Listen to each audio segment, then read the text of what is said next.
Katharine and Dave here from Fantasy Fitnessing to talk a little bit about week one semifinals, fantasy strategy, picks, how we've set up the games, a whole bunch of stuff. So, fantasy sports for fitness, it's happening. Week one semifinals. All right. So, first thing, just explain sort of what we're running for fantasy games at fantasyfitnessing.com. So we have a salary cap game. It's free to play. There is a $250 salary cap set, and then we have sort of seeded all the athletes into a salary. All the athletes from all three semifinals are in the game, so you can select anyone from any semifinal. You just have to stay under that $250 salary cap. So that's a salary cap game.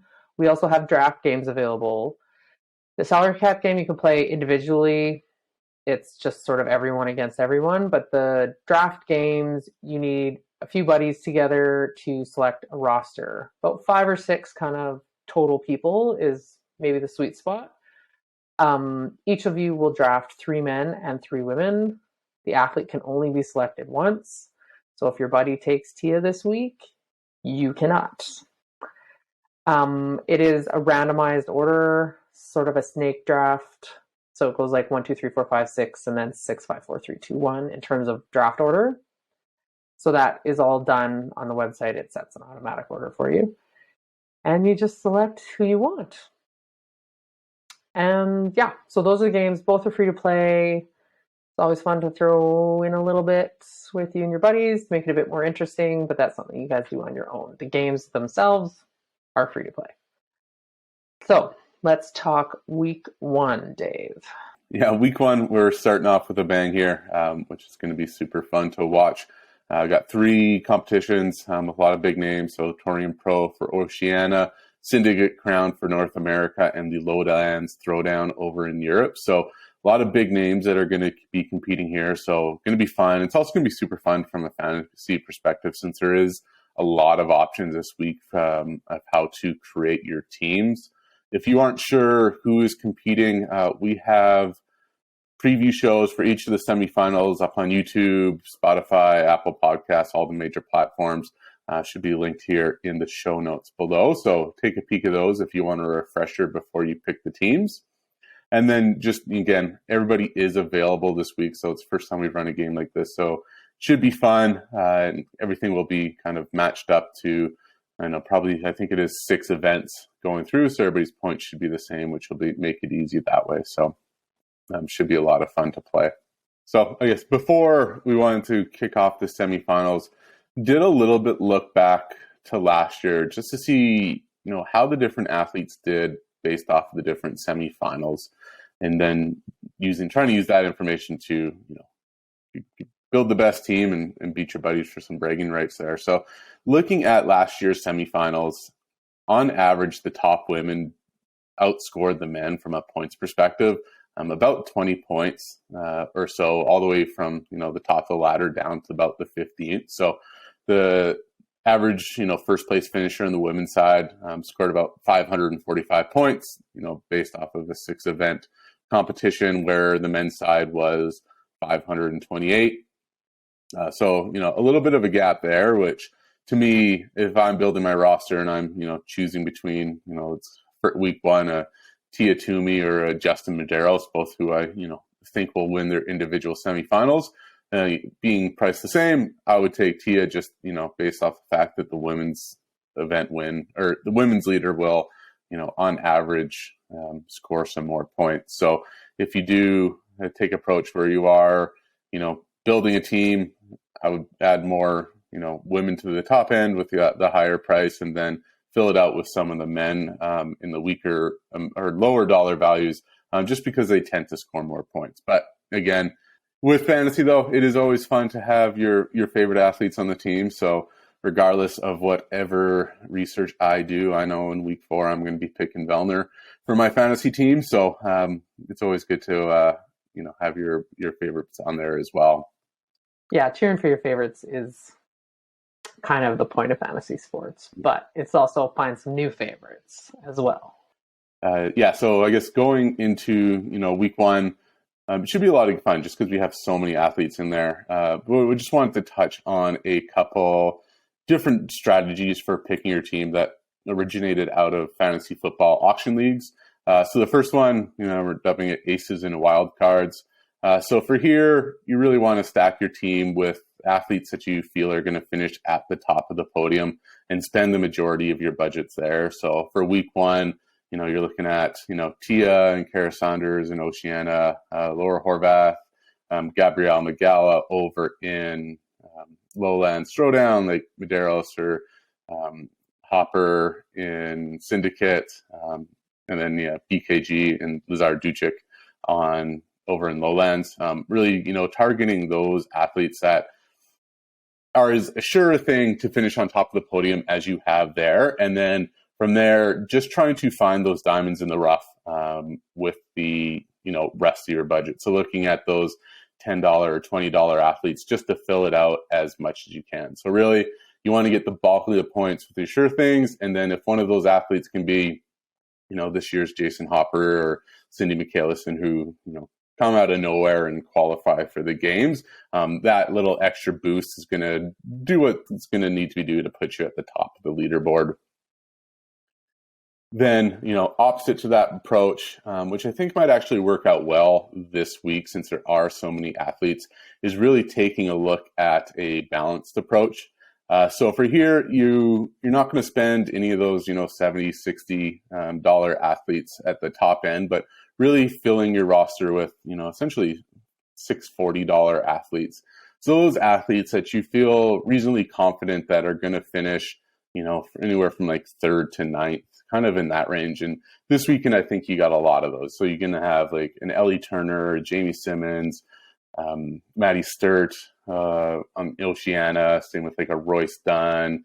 Then over in, Syndicate Crown, you got a Christine Best and a Christine Kohlebrander who, also fit that bill. So really kind of those athletes that you're not necessarily as confident that are going to finish, at the top of the podium, but, still have a fairly good floor, that they will be in that solid top 10. So puts less risk on if somebody misses or kind of someone doesn't hit expectations like you would expect. With the balanced team, it's not likely that you're going to have the bottom fall off with a athlete finishing, 15th, 20th. But since you all have those $40 athletes, you don't have somebody who's expected to finish 20th to finish in the top 10. So you have less upside, I should say, because there isn't that boom capabilities of these athletes just based off of how they're priced in the game.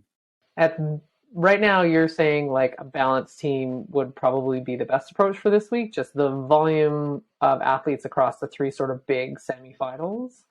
That's why you'd go balanced this week? Yeah, I think there is a lot of different options that you do have from a balance perspective. So, just looking at the women's side of things, like you could have a Lucy Campbell, Matilda Garnes, Jamie Simmons. And then on the men's side, you could, balance it off with a Luka Ducic, Royce Dunn, and a Bailey Martin from Torian. So really kind of gives you that, mid-pack, the people who are going to be fighting for the different, those last qualifying spots. So I think there is enough athletes there that you can be confident about that you don't need to necessarily put or depend on a wild card to push you over that edge. And would you select one athlete sort of from each semi? There's really no upside from that because they're all gaining points. Yeah, I guess it depends on the semifinal and just who it's there. Like with looking at, say, Syndicate Crown, like if you had Medeiros and Hopper, I think they're going to pretty solid 1-2 finishes there.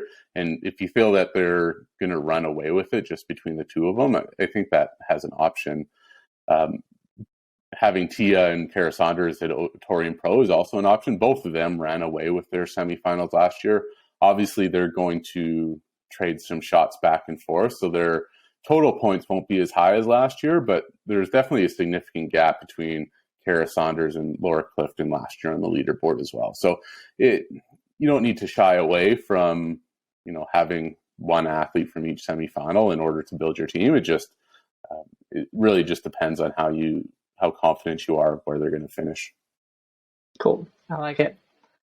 Just to put things into perspective of, how the different lineups match up. So just based off of, again, last year's average totals, was just playing around. So if you had the aces and wildcards approach and you were able to pick 2 first place, a second place, and then your wildcards finished 10th, 15th, and 20th, you finished with 2,460 points. And then if you took the balance approach and you had a 4th, 5th, 6th, 7th, 8th, and 9th place finish, so nothing spectacular, but right there in the middle of the pack, that also scored you 2,460 points. So really kind of like, depending on how those match up, is really quite equal. On the balance side, if those 8th and 9th also finish 4th and 5th, that's going to probably jump you up an extra 300 points. Whereas, if you have that wild card, instead of finish 20th, you had 2 top 10 finishes, that's going to put you over the top. So nothing really kind of extravagant about those teams, but both, placed practically identical. Cool. That's interesting to know that there's actually no right answer. Yeah. It's funny because I put up an Instagram poll. I guess it'll be yesterday by the time this is live. And I actually put which one are you doing? Like aces, wild cards, balance, or no right answer, because there isn't one. So yeah, I was right. Yeah. Let's look at some of your sleeper picks if you're going aces and wild cards. Sleeper picks, just $20 or less from a pricing side on the salary cap game. So on the women's side, like Andrea Solberg, former games athlete, this year finished 9th in the Open, so definitely showed some strong capabilities there. She made the games in the sanctional era, so we'll see if she is able to bounce back in the semifinals. And then another woman, also $20, I believe, is Oihana Moya. So she was 8th last year in the German Throwdown and 10th at Last Chance Qualifier. I think she's about 22nd, 23rd at Wadapalooza this year. So has shown the capability to hang with those top athletes, especially last year in the semifinals, finishing 8th. So it'll be interesting to see how she is able to transition that to semifinals this year. On the men's side, Cole Grebisher, so he's $20 as well. He has finished top 50 in the Open for the past 4 years in a row. So again, that's impressive. Some elite talent there, and was 22nd in North America quarterfinals this year. So really, again, pushed up from a progress or priority standpoint based off of that performance. And I think that means we'll probably see him in the first heat or the final heat on day one if they do use that ranking for the initial seeds. And then second men, Matt Gilpin out of Torian. He's $10 this week. So he was 9th at Torian last year and 8th in Oceania quarterfinals last year. I think he's down in the 20th range for quarterfinals this year. So it'll be interesting to see.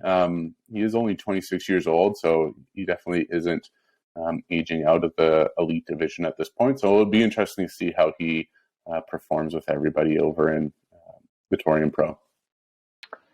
Yeah, those are some good sleepers, especially considering a lot of their placements last year in their semifinals, that they would be solid picks if they're hitting that 7th, 8th range. It'll be interesting to see, especially with so many semifinals being online last year, of how some of these performances transition to, the competition floor. So having, Solberg, who has experience of the games, or Moya, who did a couple off-season events, to have some competition floor experience instead of just all the virtual semifinals and quarterfinals that everybody has been going through over the last couple of years. Yeah, I keep forgetting that whole Europe side of things was all online last year. Okay, so we have put together a bit of a power ranking kind of draft cheat sheet for the week. We'll link it in the show notes, so check that out if you're doing a draft league. Any notes on that, Dave? Yeah, so having the draft cheat sheet or power rankings there is definitely a nice tool to go into a draft with. Just again, it gives you a little bit of guidelines of where we see people finishing relative position-wise between all the different semifinals. Again, this week we got 3 major semifinal events, so you should be familiar with the majority of them. But again, if you just need a little bit refresher, and you're under the gun, just having that sheet there just gives you a little bit of a hand to make those picks, especially towards the end of the draft. Yeah, and it also stacks up all the athletes from all the semifinals like together, because I think we're pretty good at like, yeah, these guys are the top at Syndicate, these are the top at Torian, but how would we really see them all together as it is one draft game for all three semifinals? So it's kind of that mashup too. It's like we know who's at the top, but who do you really think is like the top? All right, so draft strategy, Dave. We've got the cheat sheet ready. How do you tackle that? Yeah, from a draft perspective, looking at it this week, so I'm probably in the first round would want to focus on one of four women for my first round pick. So either Tia, obviously number one pick, and then Tara Saunders, Laura Horvath, Gabriella Magala. Again, just all of them should finish 1-2 in their semifinals. And again, just the women generally outscoring men by about 20 points within those top positions. So really going to focus on them. And then after that, probably looking at Medeiros, BKG, Hopper, and Lazar Ducic in that order. So just, again, focusing on those. If you are kind of at the bottom end of the first round, you kind of get those two picks back to back, which kind of hopefully will fill it up from there. One thing, I'm not going to avoid it throughout the draft, but certainly I'm not going to be reaching for any of the women or top four women from Syndicate Crown. So it was that Haley Adams, Alexis Raptis, Ariel Lowen, and Christy Ermo O'Connell. Again, just that's going to be a really competitive field. All of them have their strengths. So it could really be a toss-up for those top four positions there. And so not really going to take a first-round pick on somebody who may end up being fourth, just how it goes. So avoid them in the first round, and then also going to avoid the Torian men in the first round. I think it's going to be kind of a toss-up between Ricky Garrard and Jay Crouch for that first-place position. But again, you also got Baden Brown and Royce Dunn, James Newberry, Bailey Martin, Matt McLeod, all in that mix. So I think, again, similar to last year where Torian Pro was the lowest scoring semifinal from a men's side, I would expect that to continue there. So even though, Ricky Garrard might finish top of the podium, his points may end up putting him like third in comparison to somebody at Lowlands or Syndicate Crown. So a little bit more strategy going into that side for the Torian men, since it is going to be so competitive. But at least if, somebody in your draft league takes Ricky or somebody like that, it gives you an opportunity to maybe pick someone else from the other semifinals that's left for you. Nice. I like it. I'm excited. So we are also doing a draft live on the Clydesdale Media YouTube channel. If this is dropped beforehand, make sure you watch it. If this comes out afterwards, go back and watch the preview or the replay. And everything's up. It's free to play at fantasyfitnessing.com. All the cheat sheets and stuff like that, we're going to put that out on our Instagram. So make sure you follow us at Fantasy Fitnessing on Instagram. And yeah, go have some fun, wrangle some buddies from the gym. And it's just fantasy sports is an awesome way to engage with the season. There's a lot happening. It's a big month. Set a lineup each week and then have your picks that you're cheering for and throw down against some buddies in a different way that doesn't cause soreness. Yeah. And if you really hit it, we got some Gooder sunglasses for the top 3 finishers on our salary cap challenge. So again, free to play. You're going to have a whole bunch of people to cheer for that you normally wouldn't follow. And then you might get some free sunglasses out of it. Yeah, I think that's it from us. Watch for our cheat sheets and all that jazz to drop. And we will see you on the leaderboard.